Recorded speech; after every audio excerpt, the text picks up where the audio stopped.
இந்தியாவில் பணக்காரர்களுக்கும் ஏழைகளுக்கும் இடையிலான இடைவெளி அதிகரித்து வருகிறது என்று ஆக்ஸ்ஃபாம் இந்தியா தனது 2023 அறிக்கையில் குறிப்பிடுகிறது. நாட்டின் செல்வத்தில் 60 விழுக்காடு செல்வம் 5 விழுக்காடு பணக்காரர்களிடம் உள்ளது என்று குறிப்பிடுகிறது. மோடி தான் பிற்படுத்தப்பட்ட சமூகத்தை சார்ந்தவர் என்று பொதுக்கூட்டங்களில் பேசி மக்களை ஏமாற்றி ஓட்டுகளை மட்டும் வாங்க பார்க்கிறார். ஆனால் ஓபிசி SC/ST பிரதிநிதித்துவத்தை மேம்படுத்த எதையும் செய்யவில்லை.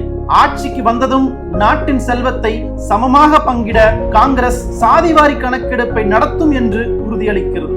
இடஒதுக்கீட்டிற்கான 50 விழுக்காடு உச்ச வரம்பு காரணமாக நாட்டின் விளிம்புநிலை பிரிவினருக்கு சமத்துவத்தை உறுதி செய்வது எப்போதுமே சவாலாக உள்ளது. காங்கிரஸ் ஆட்சிக்கு வந்ததும் இடஒதுக்கீட்டில் 50% உச்ச வரம்பை உயர்த்துவதற்கான அரசியலமைப்பு சட்ட திருத்தம் செய்வோம் என்று உறுதியளிக்கிறோம்.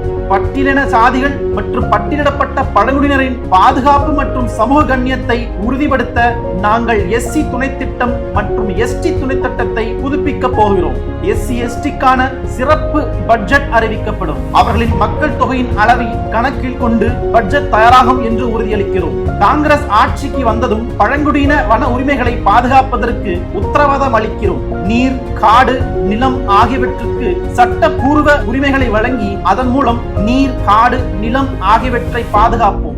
வன சட்டத்தில் திருத்தம் செய்து பழங்குடியினருக்கு பாதுகாப்பு அளிக்க உள்ளோம். சிறு வன பொருட்களுக்கும் குறைந்தபட்ச உத்தரவாத தொகை அளிக்கப் போகிறோம் என்று உறுதியளிக்கிறோம். வன பாதுகாப்பு திருத்த சட்டம் மற்றும் நிலம் கையகப்படுத்தும் சட்டத்தில் உள்ள அனைத்து பழங்குடியினருக்கும் எதிரான சட்டங்களும் திரும்ப பெறப்படும். பழங்குடியினரின் கலாச்சார உரிமைகளை பாதுகாத்தல் மற்றும் சுயாட்சிக்கான உத்தரவாதம் ஆகியவை திட்டமிடப்படும் என்று காங்கிரஸ் உறுதியளிக்கிறது. டாக்டர் MS சுவாமிநாதன் கமிஷன் அறிக்கையின்படி குறைந்தபட்ச ஆதரவு விலை சராசரி உற்பத்தி செலவை விட குறைந்தது 50 விழுக்காடு அதிகமாக இருக்க வேண்டும். ஐக்கிய முற்போக்கு கூட்டணி ஆட்சி காலத்தில் கோதுமைக்கான குறைந்தபட்ச விலை 119% உயர்த்தப்பட்டது. அதே சமயம் தற்போதைய பாஜக அரசு கோதுமைக்கான குறைந்தபட்ச விலையை 40% மட்டுமே உயர்த்தியுள்ளது. ஐக்கிய முற்போக்கு அரசாங்கம் நெல்லின் குறைந்தபட்ச விலையை 134% உயர்த்தியது. அதே நேரத்தில் BJP அரசாங்கம் சுவாமிநாதன் கமிஷன் பரிந்துரைகளின்படி குறைந்தபட்ச ஆதரவு விலைக்கு சட்டப்பூர்வ அந்தஸ்து 50% மட்டுமே உயர்த்தியது.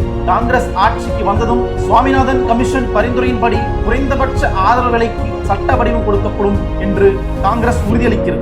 மகாத்மா காந்தி தேசிய ஊரக வேலைவாய்ப்பு உறுதி திட்டத்தில் 24 ஆண்டுகளுக்கு சமமான தொகையான ₹16 லட்சம் கோடியை பணக்காரர்களுக்கு கடன் தள்ளுபடி செய்யப்பட்டது. பணக்காரர்களின் கடனை தள்ளுபடி செய்ய முடிந்தால் விவசாயிகளின் கடனை தள்ளுபடி செய்ய முடிய வேண்டும். அதன்படி நிரந்தர விவசாய கடன் தள்ளுபடி ஆணையம் உருவாக்கி கடன் தள்ளுபடியின் அளவை நிர்ணயிக்கும் வழிவகை செய்யப்படும் என்று உறுதியளிக்கிறோம். காப்பீட்டு திட்டத்தை மாற்றுவதன் மூலம் பயிர் இழப்பு ஏற்பட்டால் 30 நாட்களுக்குள் விவசாயிகளின் வங்கி கணக்கில் நேரடியாக பணம் செலுத்துவதை உறுதி செய்ய உத்தரவாதம் அளிக்கிறோம். விவசாயிகளின் நலனை முன்னிறுத்தி புதிய இறக்குமதி மற்றும் ஏற்றுமதி கொள்கையை உருவாக்குவோம் என்று காங்கிரஸ் உறுதியளிக்கிறது. விவசாய பொருட்களிலிருந்து GST-ஐ நீக்குவதன் மூலம் விவசாயிகளை GST இல்லாதவர்களாக மாற்றுவதற்கான வழிவகை செய்யப்படும் என்று உறுதியளிக்கிறோம்.